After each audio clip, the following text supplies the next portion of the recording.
Impresionistas y modernos. Obras maestras de la Phillips Collection. La Phillips Collection, en 2016 celebró su 95 aniversario, y la obra social La Caixa ha presentado en Caixa Forum Madrid una excepcional selección de 60 cuadros procedentes del primer museo de arte moderno que se creó en los Estados Unidos. La exposición, distribuida en 6 ámbitos temáticos que se articulan cronológicamente, refleja la evolución de la pintura moderna desde el siglo XIX hasta ya entrada la segunda mitad del XX. Fundada en la ciudad de Washington al de la Primera Guerra Mundial por un joven coleccionista, Duncan Phillips 1886-1966, la Phillips Collection siempre se ha consagrado a la idea de la modernidad como un diálogo fructífero, abierto y sin límites entre pasado y presente. Desde que abrió sus puertas, en 1921, se ha mantenido fiel a la voluntad de su fundador de que fuese un museo íntimo combinado con un centro de experimentación. Esta filosofía le ha permitido convertirse en varias ocasiones en el primer museo en adquirir o exponer obras de artistas tan dispares como Bonnard, Braque, Soutine y O'Keeffe. Tiene también el honor de haber sido el primero de los Estados Unidos en conseguir un autorretrato de Cézanne. Duncan Phillips, que fue un pionero en muchos sentidos, era un apasionado del arte de su tiempo y confió en su instinto para detectar el talento y a las grandes promesas. Fue así como reunió una colección de prestigio mundial. Especialmente inspiradoras resultan su mentalidad abierta y su generosidad, su búsqueda de la voz individual del artista y su convencimiento de que nos enriquece ver tal y como ven los verdaderos artistas. La estructura de esta exposición responde a la naturaleza del diálogo extraordinario que mantienen pasado y presente en la Phillips Collection, sin ningún tipo de restricción, ni geográfica, ni nacional, ni histórica. El arte europeo del siglo XIX puede entenderse como un diálogo constante entre los ideales clásicos, la imaginación romántica y el realismo de los hechos observados. El clasicismo, para alcanzar el equilibrio y la claridad en la composición, buscaba lo intemporal y lo ideal a través de la conciliación entre contrarios. El romanticismo, en cambio, priorizaba el desequilibrio, la imaginación y la emoción, y valoraba al artista independiente porque exploraba lo nuevo y lo desconocido. El realismo, al centrarse en los hechos observables como remedio contra la naturaleza idealizada y el exotismo, se convirtió en el antídoto perfecto para el debate entre los partidarios del clasicismo y del romanticismo.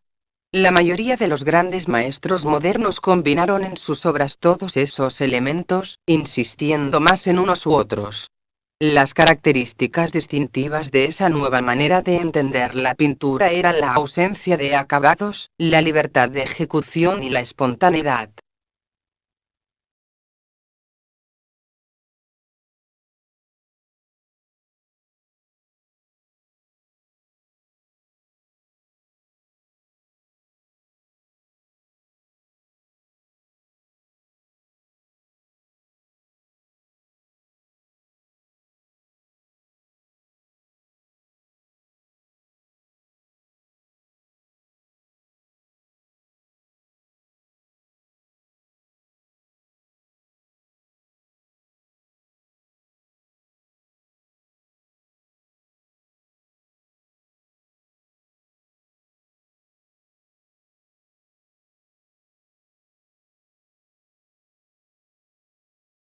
Impresionismo y postimpresionismo.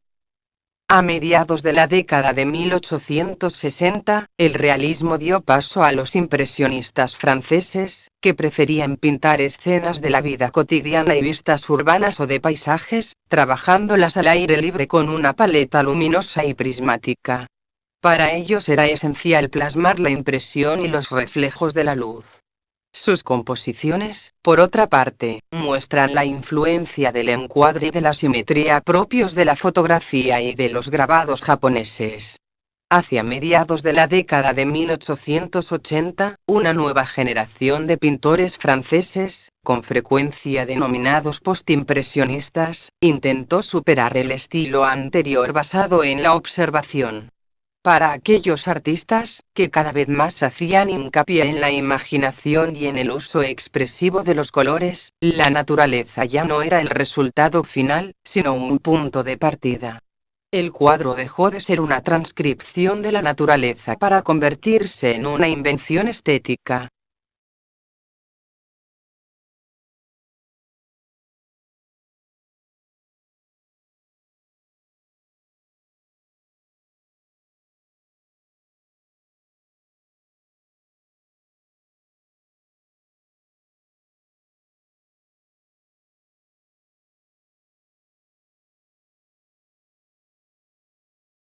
París y el cubismo.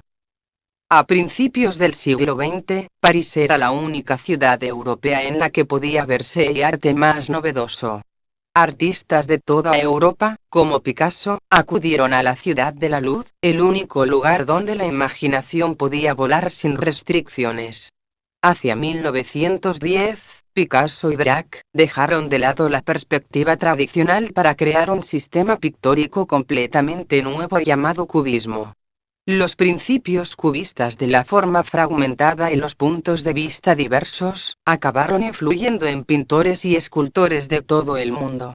Se exploraron, además, nuevas formas de representación de la figura y se hallaron nuevas fuentes en los museos etnográficos, donde la escultura tribal africana y el arte egipcio compartían una geometría expresiva simplificada de la que se apropiaron algunos artistas. Otros, en cambio, adoptaron una mirada más sensual para seducir visualmente al espectador a través del color. En el decurso de esas transformaciones, el mundo observable siguió siendo una fuente esencial de inspiración.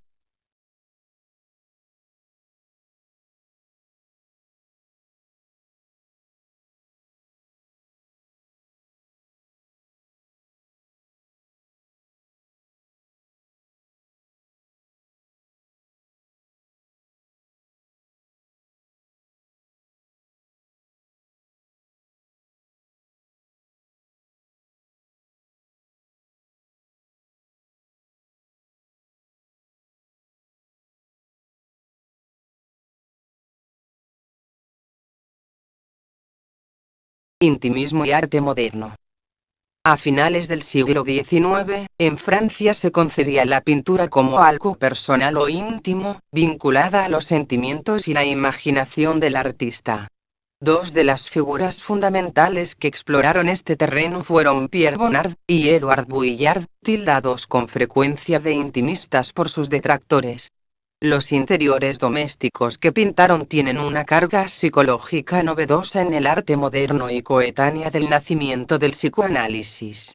En cuanto al tema tradicional de la naturaleza muerta, se convirtió en un instrumento para explorar nuevos lenguajes estéticos y artísticos, al margen de la función moralizante y simbólica que tradicionalmente había tenido como género. Los objetos que el artista elegía podían tener un valor o una importancia personales, y presentaban una visión microcósmica del mundo a escala íntima. En muchos casos se observa una combinación de inventiva y vigor, en un enfoque que media entre la abstracción y la figuración.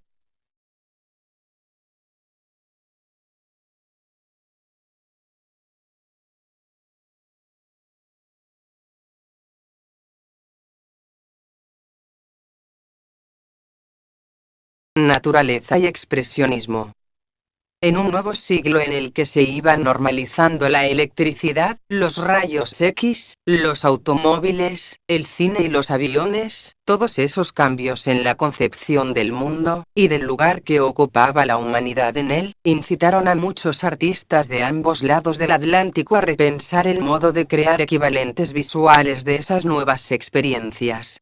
Los más osados innovadores no solo trabajaban en París, sino también en Alemania, Austria y América. El expresionista del siglo XX, con frecuencia intentó poner de relieve un sentido subyacente de lo personal y lo espiritual que pudiera abarcar lo visionario. De todas formas, aunque esos artistas europeos y estadounidenses consideraban que el arte podía expresar la experiencia personal al margen de la existencia de un tema, la naturaleza siguió siendo una fuente de inspiración constante para todos ellos. Expresionismo abstracto. Una generación de artistas norteamericanos que había alcanzado la madurez creativa en las décadas de 1940 y 1950, convirtió a los Estados Unidos en una potencia internacional del arte. Afectados por la conmoción política de la Segunda Guerra Mundial y sus consecuencias, aquellos artistas consideraban que el subconsciente era una fuente primordial de inspiración creativa. Muchos de ellos destacaban la pincelada expresiva, y el propio acto de pintar, como parte de la identidad esencial de la obra final, que revelaba la vida interior del artista y constituía un testimonio físico de su lucha. Otros, rehuyeron por completo la abstracción gestual y buscaron la fuerza en unas relaciones cromáticas líricas y trascendentes. Pero no solo los estadounidenses ensalzaron una vertiente más expresionista de la abstracción, puesto que también lo hicieron algunos artistas europeos, especialmente en el París de la posguerra.